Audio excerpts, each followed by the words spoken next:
how to lose fat, not muscle.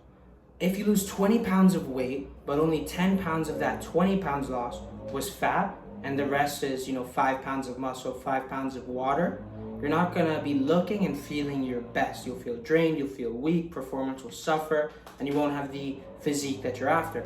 But let's say you lose 20 pounds of weight and 15 is fat, and then it's 2 pounds of muscle, 3 pounds of water, you're gonna be looking and feeling a lot different. So when you're losing weight, it's not just about how much weight you lose, it's about the percentage of fat you're losing. It's about the differences you see in your body composition.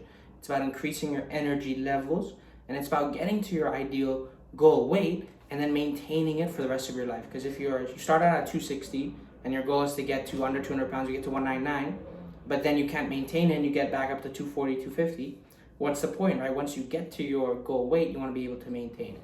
So there are a few things that you can do to maximize sustainability, make sure you're losing fat, and make sure once you get to your goal weight, you're able to maintain it, right? Number one, and probably the most important thing, is protein.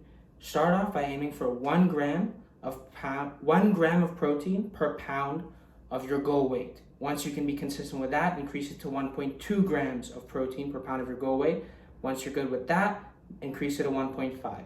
Incrementally increase your protein over time has tons of benefits, but mainly protein's the key macronutrient for building muscle and recovery, and it also keeps you full. So if you have a high protein intake, you'll be less hungry and you'll have less cravings for junk food, sweets, and just mindless snacking.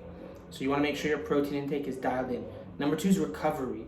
If you're training hard, eating good, but you're only sleeping 3-4 hours a night, it's going to be just a matter of time before you crash and burn. You won't be able to sustain that. Your workouts will eventually suffer. Your hunger hormone is all out of whack when you are sleep deprived, so you'll have more cravings, and it'll just be too much.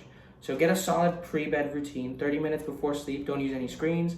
Try to have a consistent sleep schedule. Before bed, drink some magnesium, drink some chamomile tea, and supplement with magnesium, and you'll be good. Try not to look at screens first thing in the morning, but if you have to, that's all good. And try to get sunlight within the first few hours of waking up. Now that you have your protein intake dialed in, your sleep dialed in, let's talk about managing training volume. If you're already in a fat loss stage and you're losing weight, you don't want to be training 6-7 times a week super hard. Honestly, I think the best split is training every other day and just doing full body. That way, each session you have 2 full days to recover and you're coming in fresh and still able to have really good frequency. You're training all your muscle groups at least 3 times a week with full body, right? If you do every other day. You could also do like a push-pull split, but push-pull legs, the problem with that is you have to train 6 days a week to hit the right frequency of twice a week.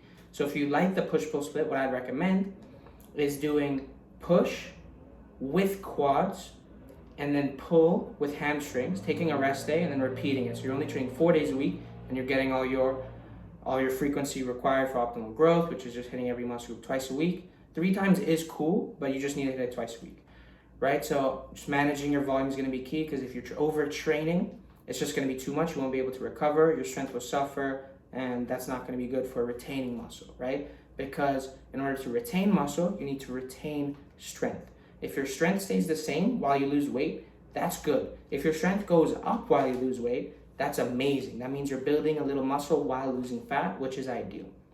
And lastly, you want to make sure whatever you're doing is consistent, is sustainable, is somewhat enjoyable. If you hate your meals, you won't stick to it. If you have a gym that's 45 minutes away by drive, or you have to take 2 buses to get there, you won't be consistent, right? Invest in some home equipment if you need to. Find a gym near you. Incorporate your favorite foods in your meals, and make sure you don't dread your diet. Make sure you don't look at training as a chore. If you actually enjoy, it'll be easy to be consistent, right? If you look at it as like, fuck, I can't believe I gotta do this again. I hate this workout. This meal tastes shit. You won't be consistent for a long time. But if you look forward to your meals, you enjoy your workouts, you're tracking your progress and you're seeing the scale go down, you're seeing your strength go up, you're gonna be pumped, right? And then also take weekly progress pictures so you can see the change in your body composition, you can see new definition, you can see new veins, and that's gonna be inspiring.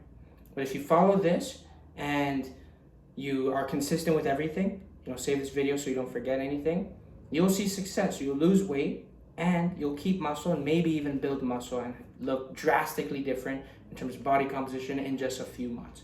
So make sure you're losing fat, not muscle. Save this and comment what you'd like to see on the next video.